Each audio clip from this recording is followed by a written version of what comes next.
Salut, c'est Brigitte Girard, et vous êtes sur ma chaîne dédiée à la cosmétologie, aux soins de la peau et du visage. Abonnez-vous et laissez un like si la vidéo vous plaît. Alors, Dans la commençons. suite de l'article, nous verrons dans quelle maladie Cetraria islandica est utilisée. Les composants de la composition du guérisseur vert, tels que l'amidon et d'autres substances anti-inflammatoires, sont excellents pour les maladies et les blessures de la peau. Pour les ulcérés d'estomac et autres processus inflammatoires du tractus gastro-intestinal, les recettes à base de mousse sont également efficaces. Pour la toux, la bronchite, la pneumonie et d'autres maladies du système respiratoire, Cetraria est également un remède indispensable. Le lichen est très apprécié pour les affections des organes du système endocrinien. Les médicaments à base de lichen sont recommandés pour les maladies de la thyroïde. Les préparations à base de cette plante sont très souvent utilisées pour augmenter l'immunité. Ce type de thérapie est particulièrement apprécié par les patients souffrant de rhume fréquent, ainsi que par les personnes ayant subi une intervention chirurgicale. En outre, on pense que la mousse ajuste parfaitement les processus métaboliques de l'organisme, ce qui permet de l'utiliser pour lutter contre l'obésité et le surpoids. De plus, s'il est utilisé correctement, le lichen peut redonner de l'appétit dans des pathologies telles que la dystrophie et l'anorexie. Souvent, la mousse est également utilisée dans les cabinets dentaires. Grâce aux médicaments à base de lichen, il est possible d'éliminer le syndrome de la douleur dans de nombreuses maladies des dents et des gencives. Il est important de noter que ces propriétés de la plante constituent un bon remède contre la dépression et l'insomnie. Préparation à base de toxines botuliques, les plus utilisées en cosmétologie. Pour la botulinothérapie, on utilise aujourd'hui plusieurs préparations de toxines botuliques, dont les propriétés sont similaires et qui diffèrent par certains details spécifiques qui n'affectent pratiquement pas le résultat des procédures. Les préparations les plus populaires sont les suivantes. Botox, ce nom est devenu un nom commun pour la botulinothérapie elle-même et pour les préparations à base de toxines botuliques en général. Produit aux États-Unis, il est disponible en flacons contenant 50 à 100 unités d'ingrédients actifs. Il est également connu sous le nom d'Allergan, d'après le nom de la société qui le produit, Dysport, fabrique par Ipsen Biopharm, Royaume-Uni. Il est vendu en flacons contenant 300 et 500 unités de toxines botuliques, Xeomin, fabrique en Allemagne, avec 100 unités de principe actif dans un flacon. Le Myobloc japonais et le Relatox russe sont également disponibles, tandis que le Neuronox coréen et le Procin chinois sont en cours de développement. Par leur action, tous ces médicaments sont des analogues les uns des autres, bien qu'ils différents par leur composition. Les produits disponibles sur le marché passent les tests cliniques nécessaires et sont autorisés pour une utilisation en cosmétologie esthétique et en neuropathologie clinique. Ils sont tous à peu près aussi sur les uns que les autres et, dans de nombreux cas, interchangeables. Toutefois, le remplacement d'un médicament par un autre n'est effectué que par un médecin, en tenant compte de la quantité d'ingrédients actifs dans le moyen et des particularités du traitement d'un patient particulier. Principe d'action de la toxine botulique administrée par voie topique. Le principe de base de la thérapie botulique est l'injection intramusculaire locale de préparation spéciale de toxines botuliques, qui entraîne le relâchement des muscles correspondants, visage ou autre partie du corps. Les injections de toxines botuliques entraînent un relâchement musculaire localisé, ce qui permet d'atténuer les rides dans cette zone précise. Lorsqu'elle est administrée de cette manière, la toxine botulique elle-même ne passe pas dans la circulation sanguine en quantité significative et n'a pas d'effet toxique sur l'organisme. Cependant, localement, dans les fibres musculaires dans lesquelles elle est injectée, la toxine agit de la même manière que sur l'ensemble du corps, elle perturbe la transmission de l'influx nerveux des neurones aux muscles. Par conséquent, les influx nerveux conscients et inconditionnels n'affectent pas l'activité du muscle, le muscle lui-même se détend et ne retend pas la peau dans les zones sous lesquelles il se trouve. Extérieurement, cela se manifeste par la disparition, dans les zones d'injection de la toxine botulique, des rides causées par les contractions spasmodiques ou conscientes des muscles mimiques. En cas d'erreur dans l'introduction de la toxine botulique, ou pour des raisons indépendantes de la volonté du médecin, l'effet du médicament est parfois excessif, ce qui entraîne des effets secondaires indésirables et des complications après la thérapie botulique. Dans la grande majorité des cas de procédures qualifiées, ces effets secondaires sont de très courte durée et disparaissent rapidement d'eux-mêmes. La toxine botulique elle-même n'est pas un poison, car la toxine qu'elle contient est liée à plusieurs protéines auxiliaires. Cela est nécessaire pour maintenir sa structure stable dans la solution. Lorsqu'il est ingéré dans l'organisme, sous l'action d'enzymes dans l'espace intercellulaire, le complexe protéique est décompose et libéré de la toxine botulique pure, qui a d'autres effets physiologiques. Signes d'empoisonnement à la toxine botulique. Les premiers signes du botulisme sont généralement similaires aux symptômes d'une intoxication alimentaire ordinaire. La victime présente des diarrhées, des nausées, des vomissements et des douleurs abdominales. Il convient de noter que la diarrhée elle-même dure relativement peu de temps, moins d'1 jour, car l'action de la toxine entraîne une parésie des muscles intestinaux et un arrêt de l'excrétion des matières fécales. Ces signes se développent en moyenne dans la journée qui suit la consommation de produits empoisonnés, mais la période d'incubation peut parfois n'être que de quelques heures et, dans d'autres cas, s'étendre sur 3 à 4 jours. À la fin de la diarrhée, le patient ressent des ballonnements abdominaux, des flatulences. En même temps, il développait une constipation. L'ensemble de ces symptômes indique l'arrêt du péristaltisme actif des muscles intestinaux et des processus de fermentation des aliments. Dans le tractus gastro-intestinal, l'apparition de la constipation en cas d'empoisonnement peut indiquer une violation du péristaltisme intestinal causé par la toxine. Parallèlement, des symptômes de troubles neurologiques apparaissent, affaiblissement de la vision dû à une parésie de l'accommodation, incapacité à lire et à faire la mise au point, effets visuels devant les yeux, grille, brouillard, mouche, abaissement des paupières, ptosis, tête pendante en raison d'une faiblesse des muscles occipitaux, troubles de la diction, difficulté à tirer la langue, respiration superficielle très faible, hyposalivation, assèchement de la muqueuse buccale, faiblesse générale, malaise. Dans la plupart des cas, ces signes se développent sur un fond de température corporelle normale et avec une préservation complète de la sensibilité.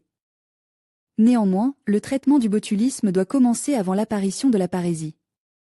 Il faut donc consulter un médecin dès les premiers signes d'intoxication, surtout si l'on sait que le patient consomme des conserves ou des produits carnes. Modalité d'exécution. La veille de l'intervention, exclure la consommation d'alcool, quelle qu'en soit la quantité, la prise d'antibiotiques, en particulier la tétracycline, et de médicaments qui réduisent la coagulation sanguine. Se pencher en avant. Toute activité avec la tête en bas, laver les sols, faire les lacets, faire de l'exercice, etc. La toxine botulique peut également agir dans l'organisme avec des antibiotiques, mais son efficacité peut être réduite. Le médecin s'entretient avec le patient avant l'intervention. Il l'interroge sur son état de santé et sur les médicaments qu'il prend. Toutes ces informations permettent de minimiser les réactions aux composants du médicament ou si des contre-indications sont identifiées. De dissuader le patient de subir l'intervention. Les effets secondaires possibles sont expliqués, ainsi que la période de rééducation après la manipulation. Le patient signe un consentement à subir la procédure en étant conscient des risques possibles. La procédure ne doit être effectuée que dans des établissements médico-certifiés dans le master et disposant d'une licence pour effectuer cette manipulation. Toutes les manipulations ont lieu en ambulatoire dans la clinique. Elles ne durent pas plus d'1 heure. Le visage est nettoyé des produits cosmétiques à l'aide de moyens spéciaux. Le médecin demande au patient de froncer les sourcils, de sourire, de plisser les yeux au maximum et déterminer les points du visage où il injectera le médicament. Le nombre d'unités de toxines injectées est déterminé en fonction de la profondeur des rides, de leur degré d'extension, du type de peau et de l'âge du patient. Les sites des piqûres proposées sont désinfectés avec une solution antiseptique. Une seringue à insuline munie d'une fine aiguille est utilisée pour prélever une quantité calculée de médicaments et l'injecter dans les zones ciblées. Le médicament est injecté sous la peau à une profondeur maximale de 3 mm. Pour réduire la probabilité de formation d'un hématome, le site d'injection est presse. La procédure est légèrement douloureuse. Pour les clients très sensibles, il est possible d'appliquer des gels anesthésiants avant la manipulation. Après la séance, il est nécessaire d'appliquer de la glace sur le site d'injection pour éviter la formation d'un gonflement. Période de rééducation après l'intervention, le patient peut immédiatement vaquer à ses occupations habituelles, mais à condition de respecter certaines précautions. Les points de ponction ne doivent pas être touches ni masses. Pendant environ 5 heures, il est interdit de s'allonger ou de baisser la tête, de se pencher en avant. Exclure pendant 15 jours la fréquentation du solarium. S'abstenir pendant 1 semaine de faire du fitness. S'abstenir de manger sale et épicé pour la première fois afin d'éliminer le risque de gonflement du visage. Ne pas boire d'alcool. Ne pas prendre de bain chaud, de bain ou de sauna pendant 7 jours. Après l'intervention, il les recommande au cours des 24 premières heures, il les recommande de fatiguer plus souvent les zones dans lesquelles le médicament a été injecté. Il les recommande de froncer les sourcils, de sourire et de plisser les yeux pour que la préparation se repartisse mieux dans les muscles et que l'effet de l'intervention se fasse sentir plus rapidement. Il est impératif de consulter un médecin avant l'opération, de se renseigner sur les contre-indications et les effets secondaires, et de choisir une clinique éprouvée disposant de spécialistes professionnels. Avantages thérapeutiques de la toxine botulique. En médecine, la toxine botulique est utilisée depuis de nombreuses années dans diverses thérapies en raison de sa capacité à bloquer la libération du neurotransmetteur acétylcholine, responsable de la signalisation de la contraction musculaire, de la sécrétion des glandes et de la perception de la douleur. Qu'est-ce que la toxine botulique? La toxine botulique est une substance produite par la bactérie Clostridium botulinum. Il existe 7 types de neurotoxines AG, mais seuls les sérotypes A et B sont utilisés à des fins thérapeutiques. Le médicament le plus couramment utilisé est appelé Botox, car il est plus proche de la toxine naturelle de Clostridium botulinum et se caractérise par une efficacité et une sécurité accrues par rapport à d'autres toxines. La toxine botulique est utilisée pour traiter diverses pathologies, notamment neurologiques, qui se caractérisent par des troubles de la transmission neuromusculaire, dystonie, spasticité, troubles vésicaux, etc. Une neurohyperhidrose et des symptômes neurovasculaires, migraine. Bénéfice de la toxine botulique. En cas d'hyperhidrose, la toxine botulique peut être utilisée pour lutter contre la transpiration excessive, principalement au niveau des aisselles, due à des causes inconnues, hyperhidrose primaire. La toxine est capable de réduire la transpiration parce qu'elle bloque la libération d'acétylcholine.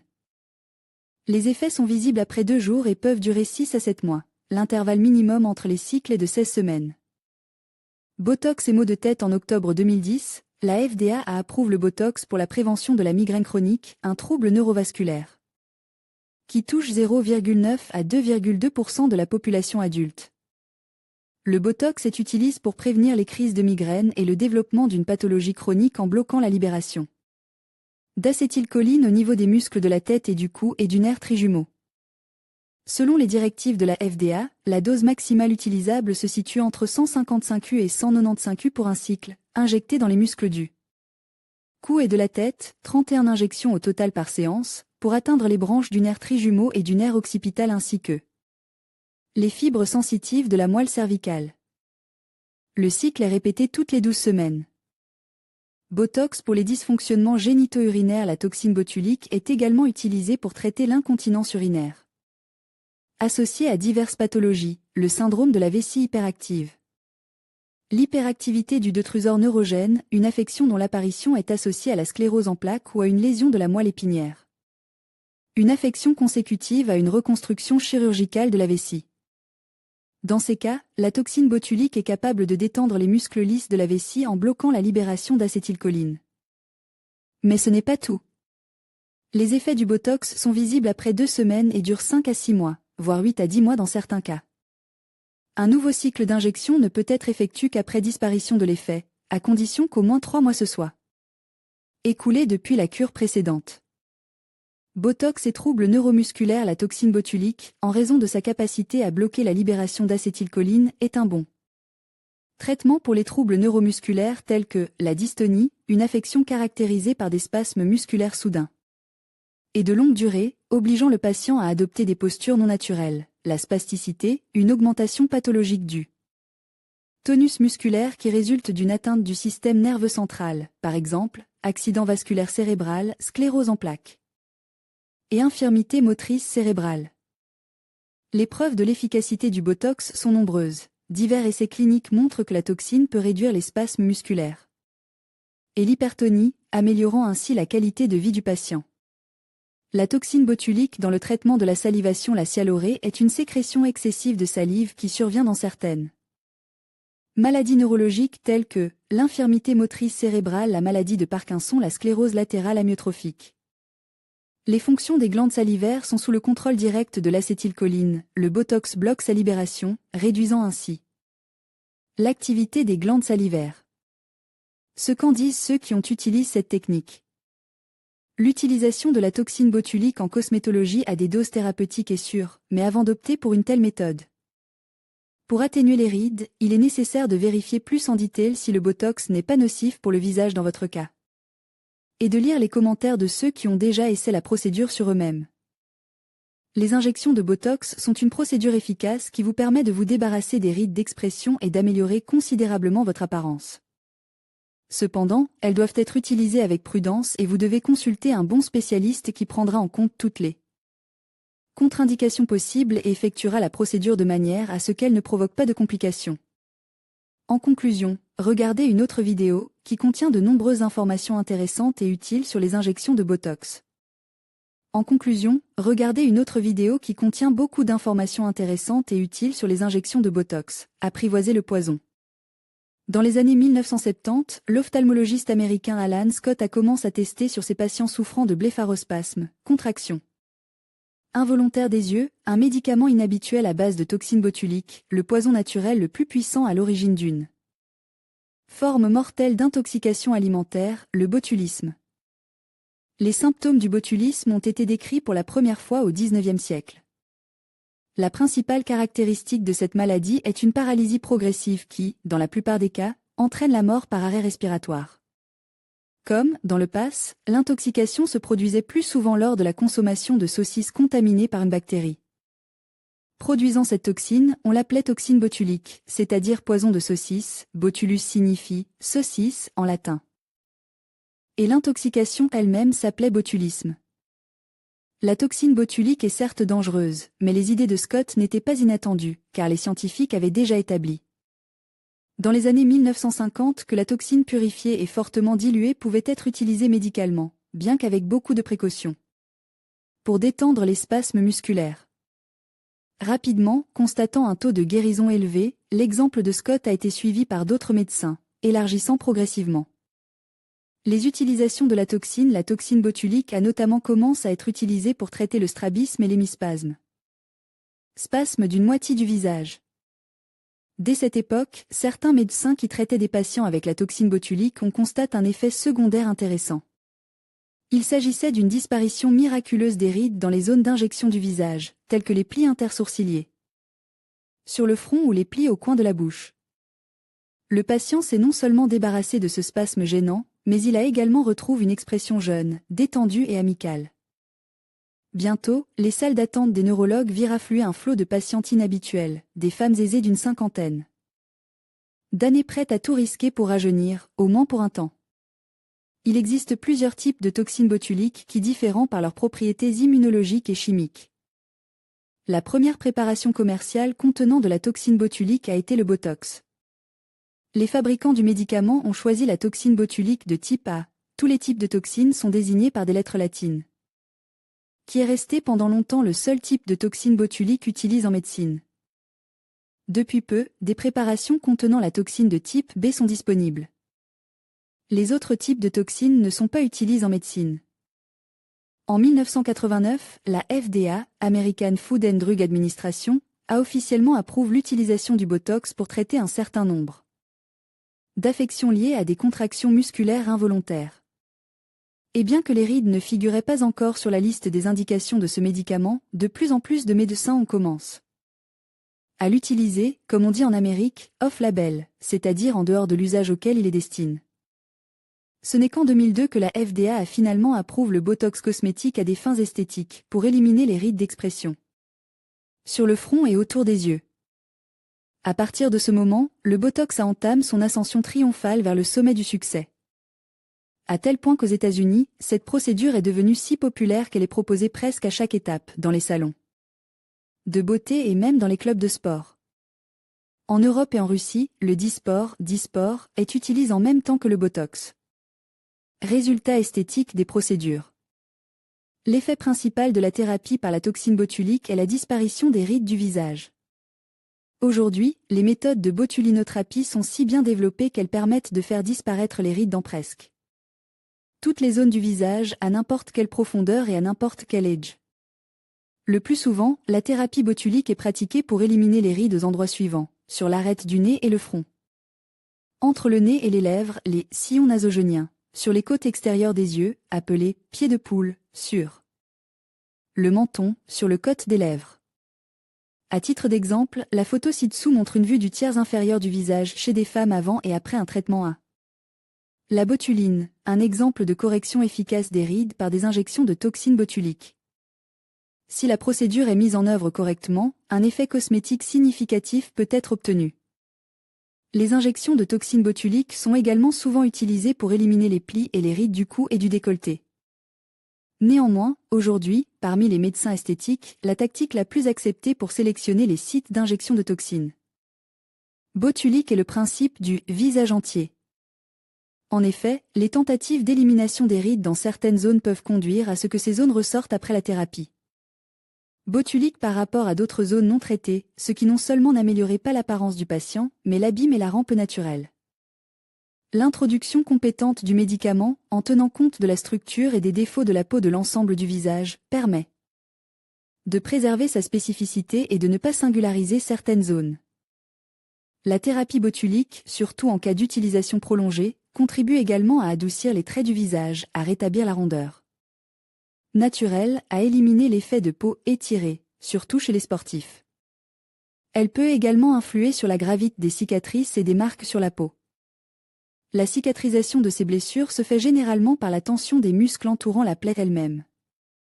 L'injection opportune de toxines botuliques dans ces muscles permet d'adoucir les bords de la plaie et de former une cicatrice plus lisse, parfois presque invisible. La photo ci-dessous montre le résultat du traitement d'une cicatrice masculine à l'aide de toxines botuliques. Avant le traitement, le patient souhaitait se débarrasser d'une cicatrice rougeâtre bien visible sur le front. L'utilisation d'injections de toxines botuliques à un stade intermédiaire du traitement permet de créer les conditions les plus favorables à la cicatrisation. Et voici à quoi ressemble le résultat. La thérapie botulique des zones individuelles des grands muscles permet d'influencer leur relief et leur structure. Cela permet, par exemple, d'obtenir l'effet de muscles du mollet plus allongé et plus fin, notamment chez les femmes au physique endomorphes où les muscles, même peu entraînent, ont un aspect brutal. Les mêmes méthodes peuvent être utilisées pour corriger l'aspect des deltoïdes, des avant-bras et des muscles pectoraux. Enfin, un autre effet de la thérapie botulique est la désactivation des glandes sudoripares dans la peau des zones traitées. Cet effet est utilisé dans le traitement de l'hyperhidrose, transpiration excessive, au niveau des aisselles, de l'aine et d'autres parties du corps. L'essence de la technique. En cosmétologie, les injections de Botox sont utilisées pour éliminer les rides d'expression. Ces rides se forment sur le visage en raison de la contraction constante des muscles faciaux. Des micro-injections du médicament sont effectuées dans ces muscles, ce qui a pour effet d'interrompre la transmission de l'influx nerveux vers ces muscles et de détendre les fibres musculaires. Le relâchement musculaire persistant entraîne la disparition des rides d'expression. Les indications en cosmétologie sont donc les rides du front et de la zone intersourcilière, les sourcils tombants, les rides autour des yeux, les pieds de poule, la présence de plis prononces dans le triangle nasogénien. La toxine est également injectée dans la zone de la mâchoire, du menton et du cou. Simplicité, prix modique, faible risque de complications. Les injections de Botox ne peuvent être réalisées que par un spécialiste formé à l'utilisation des préparations à base de toxines botuliques et disposant d'une autorisation délivrée par le fabricant. Chaque médecin reçoit un certificat personnel portant un numéro. Contre-indication à l'utilisation du Botox. Si vous décidez d'utiliser le Botox, les contre-indications de cette méthode ne sont pas très nombreuses et vous en trouverez qu'une. Liste exhaustive ci-dessous. Grossesse et allaitement, enfant de moins de 12 ans, allergie à l'un des composants. Il peut s'agir de protéines complexantes ou d'albumine humaine, processus inflammatoire au point d'injection, trouble de la coagulation sanguine dans le syndrome d'Eaton. Lambert, la sclérose latérale amyotrophique, ainsi que dans la myasthénie grave, lupus érythémateux disséminé et autres maladies auto-immunes, prise de médicaments qui perturbent la transmission neuromusculaire, aminoglycosides, pénicillamine, quinine, affaissement. Prononce des paupières supérieures et inférieures, affaissement prononce des tissus mous du visage, insuffisance et déséquilibre du patient, avec une grande prudence en présence de cicatrices profondes dans la zone à corriger. Une question importante pour les femmes, à savoir si le Botox peut être injecté pendant les menstruations, peut être répondue comme Suit, peut, mais ne le fait pas. En effet, bien que les menstruations ne figurent pas sur la liste des contre-indications absolues, la coagulation sanguine diminue fortement pendant cette période, ce qui augmente souvent le risque d'hémorragie au point d'injection. Idéalement, il est préférable de se rendre chez l'esthéticienne 3 à 4 jours avant le début de cette période, ou dans le même temps après leur fin. Un peu d'histoire. On pense que l'intoxication par la toxine botulique s'est produite chez l'homme tout au long de l'histoire de la civilisation humaine. Du moins, connaissant la biologie du producteur de cette substance, il ne fait aucun doute que des personnes ont pu la rencontrer. À toutes les époques de l'histoire. La plus ancienne mention de la toxine botulique serait un décret de l'empereur byzantin Léon IV interdisant la consommation de boudin, publié vers 900 après J. C. Ce décret visait à réduire le nombre de décès dus à l'empoisonnement par le boudin. Les historiens pensent que c'est la toxine botulique, présente dans le boudin byzantin en raison des particularités de sa préparation, qui est à l'origine de l'empoisonnement et des décès. La première preuve documentée d'un empoisonnement à la toxine botulique est le cas de 13 personnes empoisonnées en Allemagne en 1793. Ni les gens ni les médecins ne connaissaient les causes de l'intoxication, mais ils ont clairement établi un lien entre la maladie et l'utilisation de saucisses. C'est d'ailleurs à cette époque que la maladie a reçu son nom, botulisme, du mot latin botulus, saucisse. Le mot latin botulus, qui signifie saucisse, est à l'origine du nom de la maladie due à l'empoisonnement par le boudin, botulisme. Lors de la description des guerres napoléoniennes, les historiens avaient déjà fait état du botulisme à de nombreuses reprises, avec quelques cas d'empoisonnement massif, principalement dans les zones rurales. Cependant, l'hypothèse selon laquelle la maladie était due à un manque d'hygiène était généralement acceptée à l'époque. À la même époque, la maladie a été décrite en Russie sous le nom d'ictyisme. Elle y est associée à la consommation de poissons sales et fumes. Dès 1817, l'écrivain médical allemand Justinus Kerner a décrit la maladie en dit-il. Il est intéressant de noter qu'à l'époque déjà, il s'était injecté la toxine pour en étudier les symptômes et avait suggéré qu'en petite quantité, le poison responsable du botulisme pouvait être utilisé pour traiter les contractions musculaires involontaires et les tics nerveux. Finalement, l'agent causal du botulisme et son producteur naturel ont été découverts en 1895 par le bactériologiste belge Emile van Hermangem. Il étudiait les causes de l'empoisonnement de 34 musiciens lors d'un enterrement, lorsque 3 personnes sont décédées et 10 sont restées longtemps à l'hôpital en raison d'une grave intoxication après avoir mangé du jambon cuit à la maison lors de l'événement. Le scientifique isole la bactérie Bacillus botulinus, littéralement bacille de la saucisse, dans le jambon et a également établi que la toxine elle-même est produite par la bactérie directement dans l'aliment et qu'elle pénétrait avec elle dans le tube digestif de l'homme, entraînant l'empoisonnement. Parallèlement, le facteur responsable de l'empoisonnement et associé à la bactérie découverte a été baptisé toxine botulique. Plus tard, après discussion, les systématiciens ont rattaché l'agent pathogène du botulisme au genre Clostridium et lui on donne le nom complet de Clostridium botulinum. Au fur et à mesure des recherches, les chimistes et les microbiologistes ont décrit les principales propriétés de la neurotoxine produite par ces bacilles. Les bactéries Clostridium botulinum sont des bacilles de 3 à 9 micromètres de long. L'étude approfondie de l'agent pathogène a permis de comprendre la cause de la contamination des aliments et de mettre au point des moyens de prévenir la production de toxines. Cela a permis de réduire considérablement le nombre de cas de botulisme, même si des intoxications isolées et même des épidémies localisées se produisent dans différentes parties du monde. Près d'un siècle après la découverte de l'agent causal et de la toxine elle-même, en 1973, le scientifique Alan Scott a montré que des injections ponctuelles de toxines botuliques dans des muscles hyperkinétiques pouvaient réduire temporairement ou éliminer complètement la force des contractions involontaires. C'est à partir de ce moment que l'histoire de la toxine botulique en tant que médicament médical et cosmétique a commencé.